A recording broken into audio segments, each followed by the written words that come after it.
Alright, another draft physics video presentation. So, I did leave a message for the Piro. And, I haven't got anything back. Inviting him to a conversation. Let's see what happens. Um, See if there can be any common ground, even for a conversation. I don't know. But anyway, so I'm just waiting for other things. Surprisingly, the last couple of days I've produced no reasonable or relevant comments and nothing in the subscription box. So I'll talk about entanglement a little bit and superposition and polarization. Just for the fun of it, graphic over there. Yeah, over there. It's just the interferometer pattern. And, there's assumptions made about what this is and what you're seeing, and that you're seeing the wavelength of the light. When it goes from the center being bright to the center being dark, that's a wavelength of light. But there's no explanation for exactly how the pattern's created. No diagrams, no anything that they freely produce. And there's huge problems with this image when you look at it, right? I mean, it's just, if you thought about it just being a sliver and saying, oh, it's like a slit experiment and you're just changing the places where there's, in phase and out of phase, it can't really be described that simply because it's not doing what those patterns would do. So first off, you have this weird thing where as it goes further away, unlike the slit pattern, as you're displaying it, as you go further away, the bars get smaller and smaller. It's exactly the opposite of what you'd expect, which is that they would get wider and wider because your, the angle changes create a bigger image, not a smaller image. They distort it by making it too big, not too small. And in this case, it's exactly the opposite. And then you can also notice by looking at it, you can look at it for a little while and you say, well, what else can you observe? Well, the black lines aren't as affected, with distance and size in terms of the amount of space they consume. It's pretty standard where the space that the whites, consume, the thickness of the light bars, is very variable, from a tiny little sliver to, what you could look at and call an inch or something. It's a huge difference, and yet the black bars aren't changing by the same amount. Now, they won't have an explanation for that asymmetry, because from their perspective there should be a symmetry between the ons and the offs, because it should be getting gradually on. Well, the other thing you notice is that there is no variation in the bright spots at all. They're either bright or dark. It's a very high contrast projection. There's no indication of any graduation, these are all little details, right? And my argument is they don't pay any attention to the details. They just say it seems like, waviness, and therefore it's a wave that did it. There's just no will to pay any attention to any details. And that's very unscientific, of course. It's not what the it's not what a careful scientist does. Is just say, I'll just pay attention to one aspect of it, and I'll ignore all the aspects that might not fit my theory. And I would argue these are aspects that don't fit their theory. They don't really have an explanation for that change. So I would argue that all of the speculation about things like entanglement and superposition all came out of that lack of analysis. And so, like with the slit experiment, you could argue that the whole idea of superposition just came out of the idea that when they did the experiment with single photons, they found that the photons were still interfering with something, and so they made them interfere with themselves. So they created this idea of entangled pairs and an anti-particle or an anti-field, whatever, some idea of these things that are undefined, and so But that's all the little grain of reasoning they needed to create this whole BS. And again, if you really pick at the the concept, the evidence really doesn't match. It doesn't fit. And I've sort of pointed this out with the two-slit experiment, that their math doesn't work in the first place. It's it's close, but no cigar in terms of predicting the pattern, because the locations are a little bit off. Their wave centers will not create the same. If you put the wave centers where the wave centers would be, that math doesn't create the right pattern. And clearly in the two-slit experiment, Young's drawings of wave interference doesn't explain the real two-slit experiment with the two patterns. So it's hopelessly flawed as theory and as math. And they don't concede that. They won't recognize it as a truth, even though it's overtly true. And they have to use a different kind of math that puts waves in places they can't explain why it would be there.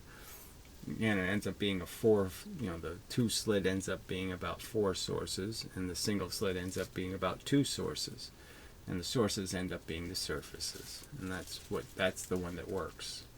That's the perception, the mechanics. If you understand that as the mechanics, then it works. The math works. So, you can only point this stuff out.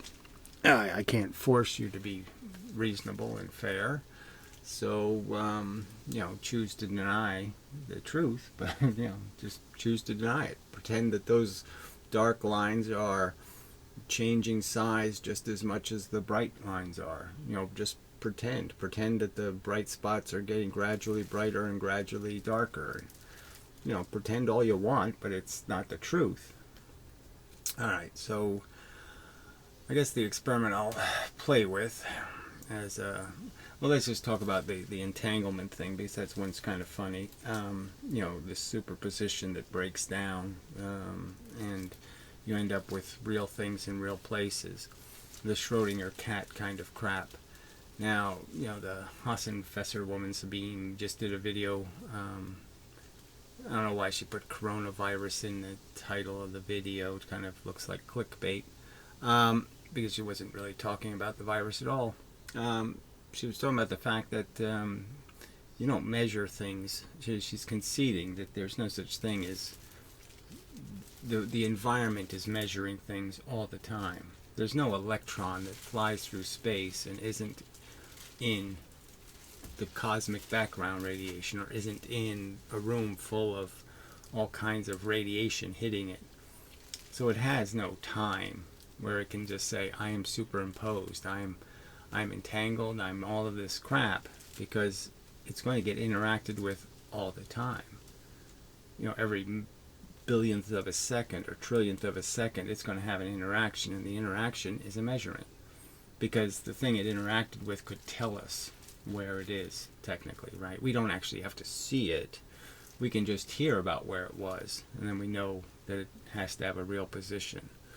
And obviously there could be, just because the phone doesn't work, doesn't mean that the two people don't live in 2 different locations and they're in real places. So just because we didn't get the information doesn't mean that the information wasn't collected, so to speak, that the thing that was supposed to be in a superposition of positions didn't have to be in one position all the time. So you could just say every trillionth of a second in the universe, things are known, and then you don't know them for a trillionth of a second, and then you know them the next trillionth of a second, then you know them.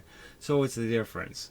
If you are basing this superposition on some idea that something is traveling through the universe in some sort of space where it's not interacting with anything, that's kind of a nonsensical premise to even start with. So the fact is that entanglement would be irrelevant if we're constantly sampling where something is. And so she's conceding the cat is dead or the cat is alive, because the mechanism of the box and the mechanism of what's in the box is already decohered the entanglement. Okay, it's already been its superposition has already been broken, and where does it begin again? You know, and is this true of entanglement? I mean, once I know that this is up, then I know the other one's down. So they're both constantly being affected by the universe and telling us by just measuring one of them what the other one is. So, you know, how can it mean anything as a theory?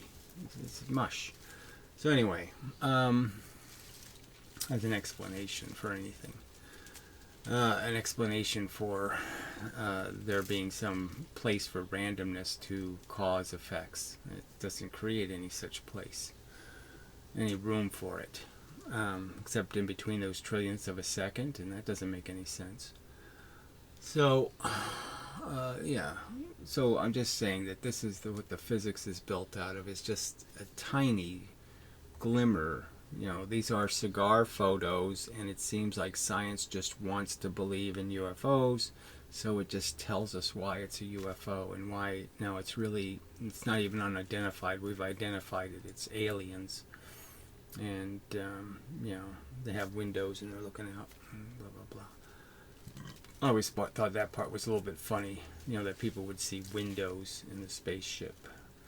Like if you were an advanced civilization, like you would bother putting windows in your spaceship when, you know, windows, transparent things are, you know, you can kind of know they're not going to be as durable as non-transparent things. So whatever you're going to make your spaceship out of, it's probably going to be more durable if it doesn't have any fucking windows in it.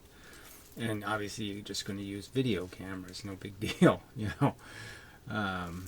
You're going to get your views remotely, you know, without any real complication. Anyway, so, and unlike Star Trek, there's no reason for the screen to go burning, you know, when it turns on. It's just no reason for it to do that. Like there's no reason for the door to squeak, you know. Anyway, no good reason. So,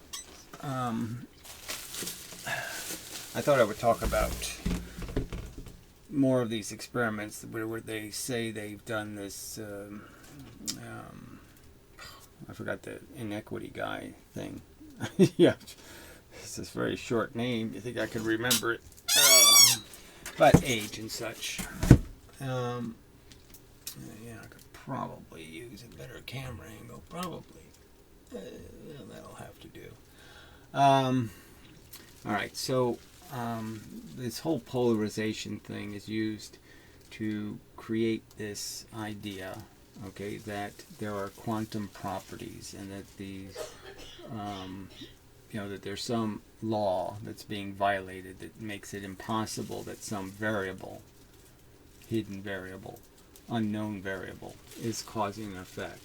So it's mostly about this polarization trick that most of this is based on, and so it's this idea that I can have a filter for light polarization, and when the filter's in one position, you know, I have certain expectations about how many photons can get through, and then when it's in another position, there's another expectation. But the idea is that if I put the two filters opposite each other, I kill all the light, so there's zero light that gets through. Now if I change this angle, okay, to 45 degrees, so that's a 90-degree change. If I do it 45 degrees, okay, I can expect 50%, right? But if I do it, you know, at 22 degrees, okay, I'll draw 22 degrees, well anyway, 22 degrees, you know, half of the 45. I'll put 22 here so you know. I only get 15%. Okay. Now, logically, if you understand what's happening with these filters, you know, I guess I should have the two crossing each other here just to be sure you understand that this is 0%. It's all on the board, right? Yes. Okay. So, their assumption is that's, you know, if I turned this 22 into 87 degrees, right? So if I did the the opposite version, which would be, almost this, but not quite. So I did 87 degrees. Okay, their assumption is that that's going to be 15% also. Okay, but you don't see them actually test it. So that's an unknown. I guess it's supposed to be interesting to find out. I don't think it would matter because you're just changing orientation, so it probably should be. But regardless, the point is that what they're basically saying is that the half of 22 is only 15 degrees, and then, when I, make it 45 degrees, it's 50. So 30 degrees, does not equal 50 degrees. And so they're saying, well, that's sort of the base of the problem, and the real base of the problem is that the number of photons they would expect to be, it comes down to the 75%. I'm trying to think how the 75%, and they get 85% instead.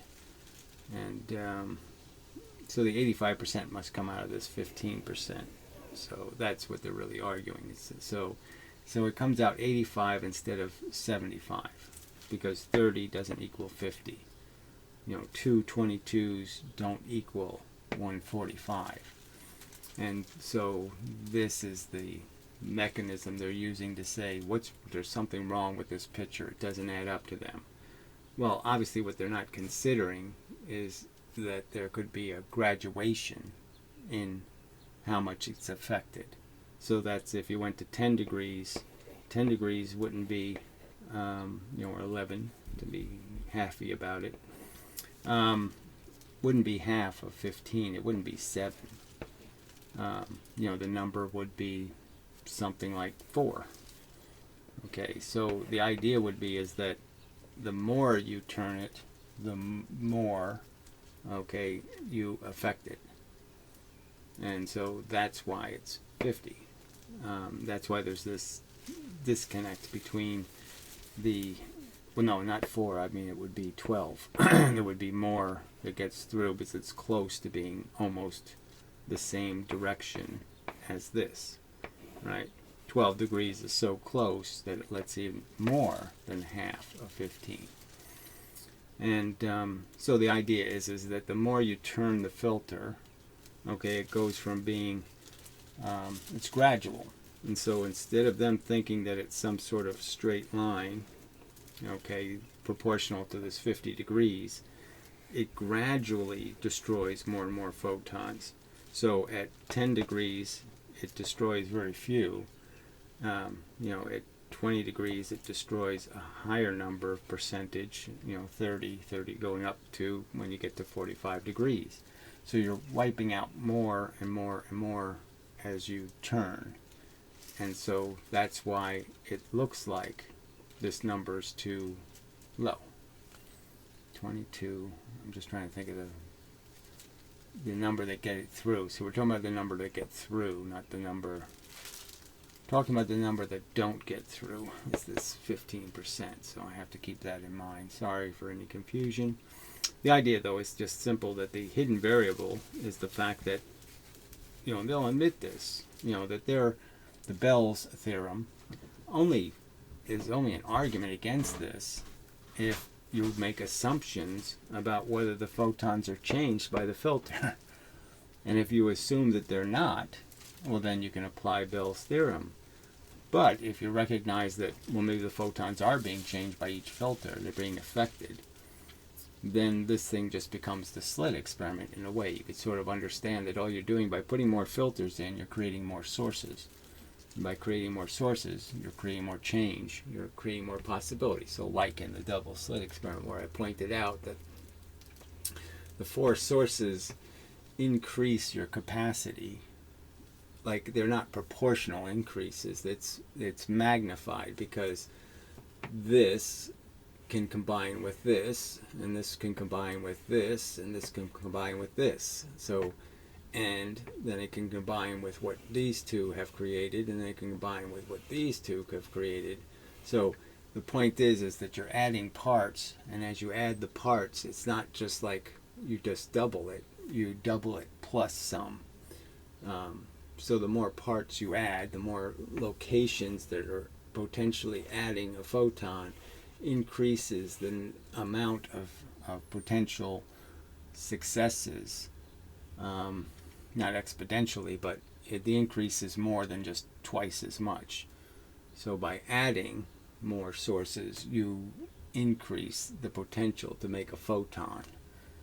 So it's not just 1 plus 1 plus 1 plus 1, it's 1, and then when you add 2, well, yeah, that doubles it. That creates more. I mean, one source is 0, let's say. 2 sources gives you some potential. 3 sources, if the potential was 10, gives you, 30 instead of 20. And then adding the 4th source, instead of 30 doubled, it gives you 70. So it increases more. And the same thing's happening with these filters, that as you rotate the filters, if you put filters in and just rotate them, you'll create the potential to have more successful light get through, because in a sense you're creating more changes that end up putting the things back in phase, because the real argument is the filter never blocked the photon. So it isn't about killing a photon. So they think that when the photons that don't get through, they think are gone. They don't exist anymore. So that's why this whole thing becomes a paradox to them, because they're saying, well, how can you have a result, okay, where no light gets through, and then I put, this filter in. No, I shouldn't have this 50% here, because it won't be 50% if I use 3 filters, right? So I have this configuration, okay? It's supposed to block all the light because these 2 filters are opposite. I stick this filter in. Instead of 0, I get whatever it is, 25% of the photons back.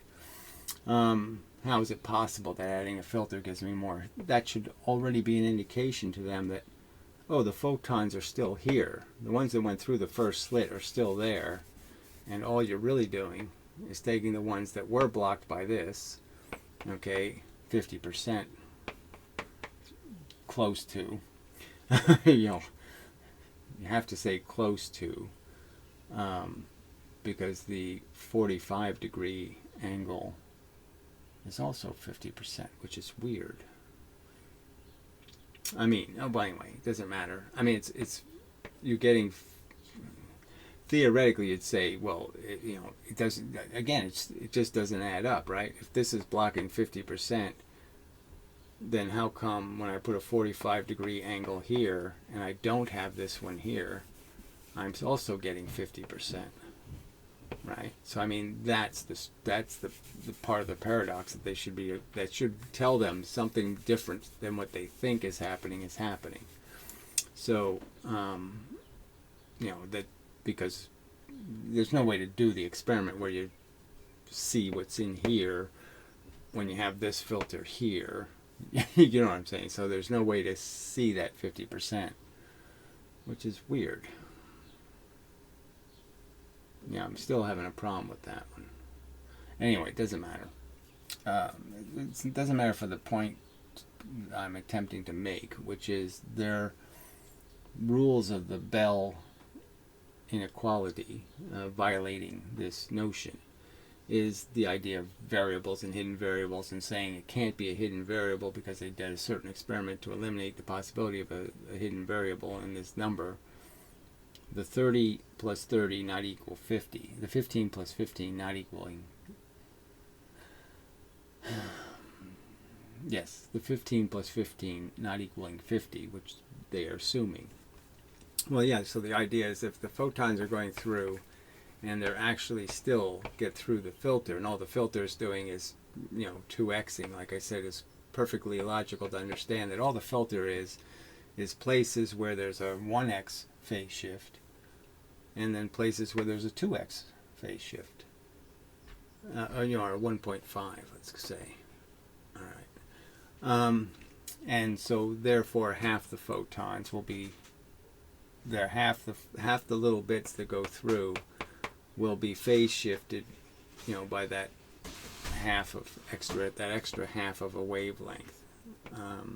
So we could just say this was 0.5 and this was, 1. and that would create the same idea. So one's this half wavelength, which is causing things to be out of phase. So half the photons, half the little bit, you argue, would go through, no matter which way the light was polarized. Right? Light polarized this way, light polarized that way. It doesn't matter. Half the parts of it are getting phase shifted. And obviously the ones that are, hit the ones will all be still photons you can see, and the ones that go through the empty space will all be photons you can still see, because they all got phase shifted the same amount, even though they're out of phase with each other, right? So you're still seeing photons that are technically out of phase with each other.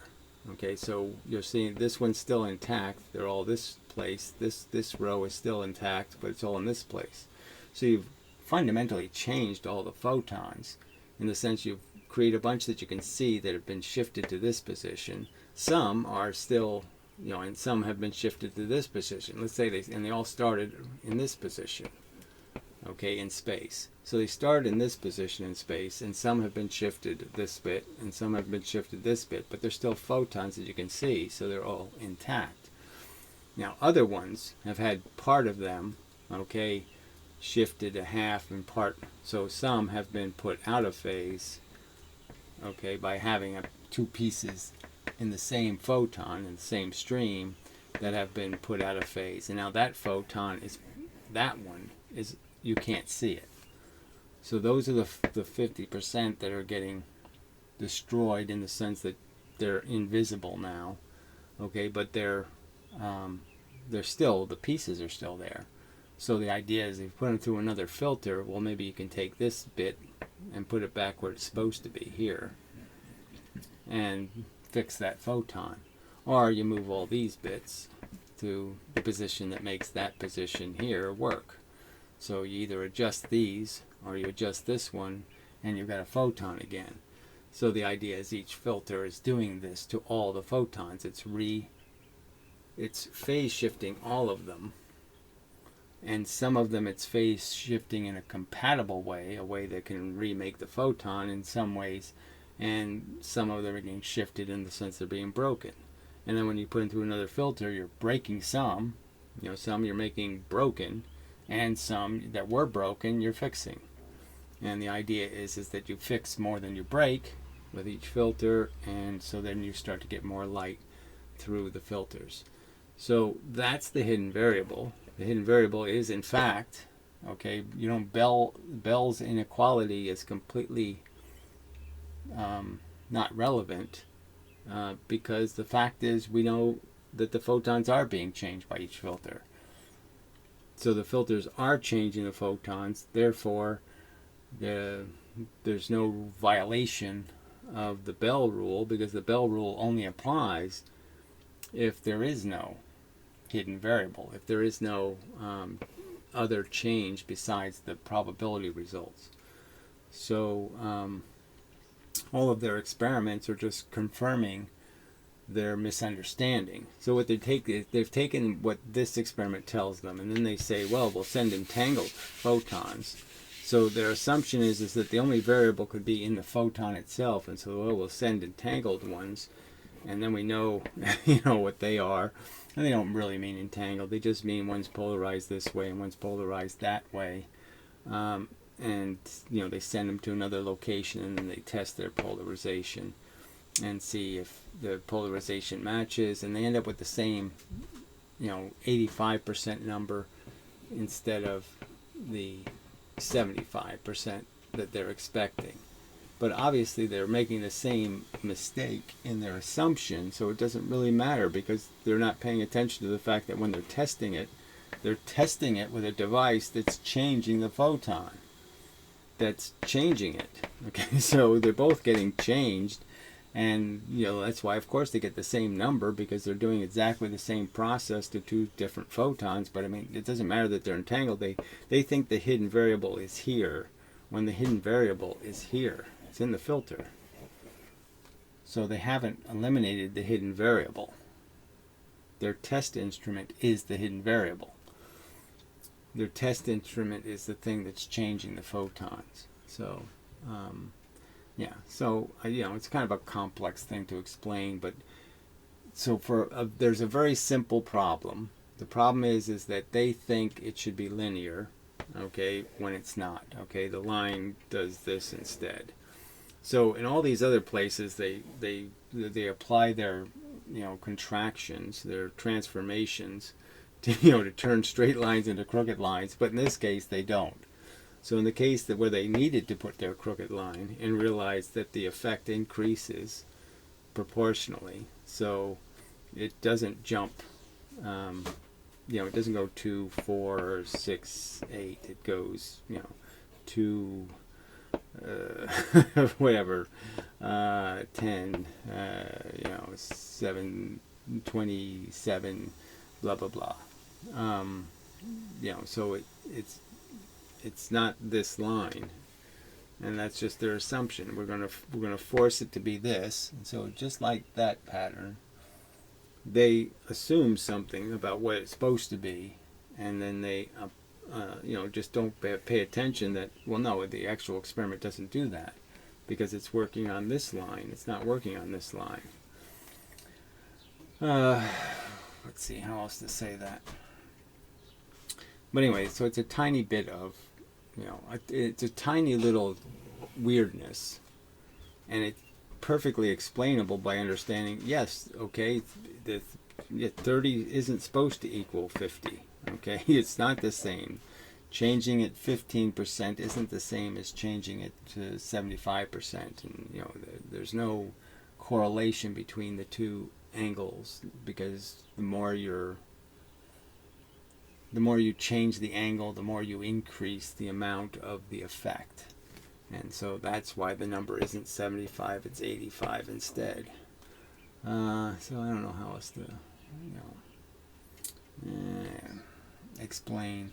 But again, it's just this superficial reason. So, and it just has to do with details. It has to do with how much they pay attention to what it's actually doing versus what they say it does mathematically. Mathematically, they don't describe this the way it is, because their theory is not compatible with this. Their sine waves are not visible here at all. They're gradual on, gradual off notions of how this mechanism works isn't here, because they really don't understand what this pattern is the byproduct of. So, as I've sort of pointed out, there's a big difference between measuring something's wavelength and measuring some consequence that might be parallel. But, so it's only related. It doesn't erase very well. But such is life. So, all that. So my point is in the interferometer, what's really happening is you're just taking two coned images, all right, of different sizes, all right, and you're moving them in and out of each other. So this cone is inside of this cone, and you're moving the two cones, and the cones have lines through them, right? So the cones have these lines, and all you're doing is really saying where do the lines line up and where they don't. So the two cones are being moved, and the cones are striped, and where the stripes match, there's light. Where they don't match, there's not dark. So you're just changing where the two can line up and what will be in phase and what will be out of phase. And that whole thing is made by the fact that the light going through the experiment goes to the outside of whatever your beam splitter is. There's light spreading that's going out, and that light can go two directions. It can go more out, or it can go back in, right? And then as you're going through the experiment and hitting it off a mirror, it can go in even further, and so it can go lots of directions, or it can go back out again.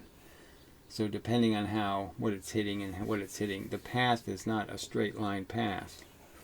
The path is going out here, and then down here, and then over here, and there's no compensation for that change in distance, okay, which is changing its phase. So you're creating beams of light that are going to all these locations that are traveling all these different distances, and that's what's creating this pattern, okay, is a bunch of photons that are in different places in time. So if they sent single photons into an interferometer, they get nothing out. They get no pattern, because it really is dependent on different photons traveling different lengths of time, different distances, which ends up being a different length of time. And you're just recombining photons from one that left a second later. Okay, this one left a second later than this one that went straight through. And the idea is you're going to end up combining those two, in a sense, by reordering, where the photons are going to be able to recombine into a visible photon. Let's see how to say that. This idea that the ray length is dependent, and so you're just saying that obviously this photon is the first one in time, so that could come from the straight path, and this one, the next one, could be coming from a slightly longer path, and the next one could be coming from a slightly longer path. So you're just reconstructing photons that take different paths. How else to say that? Elements of photons. So again, we have to go back to this argument that, obviously they think a photon is this, whatever the hell that is. And I would argue that no, the photon is made out of elements of on and off. That's the frequency, on, off, and that these elements, these pieces of the photon, can be changed in their position by having this phase shift happen to them. And the phase shift is really just a delay. It just means that the photon's progress has been changed. You can't really jump it forward, right? So the idea is all you can do is delay photons. So you can change this to being here in time and space instead of here in time and space by just having it travel a slightly longer path.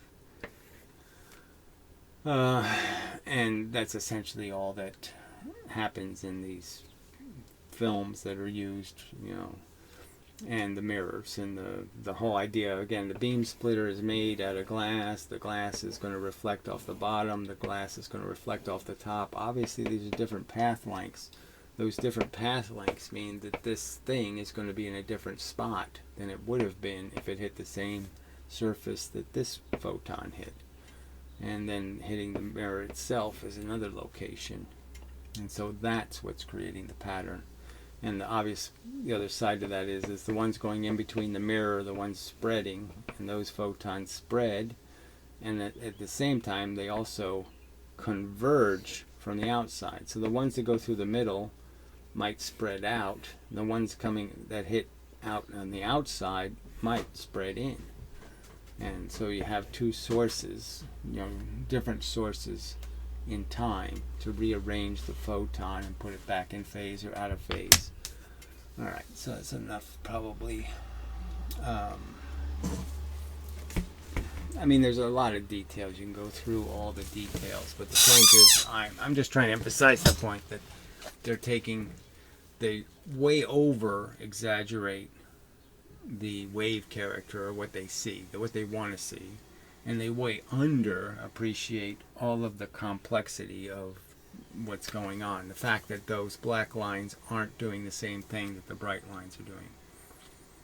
The black lines aren't getting twice as fat and all that kind of stuff. It's quite obvious.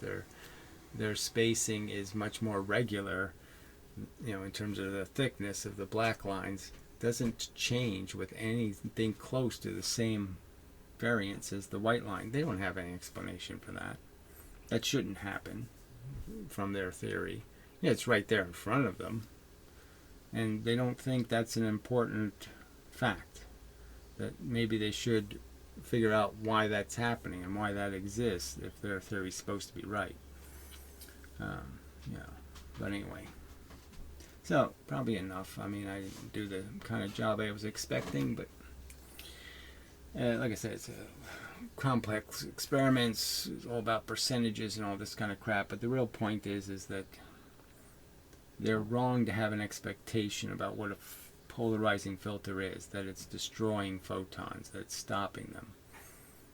They know that if they look at the film under a microscope, it's made out of transparent substances, that there's no place for photons to get destroyed. Okay, some percentage are, just because there's some opaquency to it. but they're just being destroyed by phase shifting. And the little bits, the energy of the photon is still there, and it's got to go to the next filter. They all have been affected, and some have been affected where you can't see them as photons anymore, and some haven't, and that's all that you're changing, and that's the variable. That's the hidden variable, and it's not even that hidden. It's kind of overtly obvious. Again, the fact of what the filter is doing, that there's just two phase shifts. The filter just, it's a bunch of little bars, and this bar, phase shifts 1, and this one phase shifts 1.5. And right there you have a reason why your photons that have polarization that's pretty wide are getting screwed up, because pieces of the same photon now have in phase shift different amounts. And the different amount of phase shift is what makes it possible for you to break them and then remake them. Yeah, just emphasize that point. So there's a simple explanation. You don't need to create entanglement. It's just like the simple argument with the two-slit experiment. Why do people think it's reasonable to jump to the conclusion that because when you send single things in, they create this pattern, that the thing must have gone through both slits? That's the only possible explanation, that the single thing split in two and went through both slits so it can interfere with each other. I mean, isn't that a desperate explanation? When the right explanation is you were wrong in the first place to think this had something to do with waves, when it really has to do with surfaces. And that's it. And the surfaces end up being the sources of pieces of photon. And when you put a bunch of pieces together, you can put more photons together. The more sources of parts, the more likely it is you can make a photon, a new one, out of the parts. I've pointed that out in the video specific to this subject, so I guess there's no point in saying it over and over again. But there's no reason to think that each source only adds 10% to the capacity to remake the photon. The more the sources, with each additional source, you increase the ability to fix photons more. I don't know how to say more than just some standard amount. It increases. It's not an R² thing, but it's a more than the expected amount.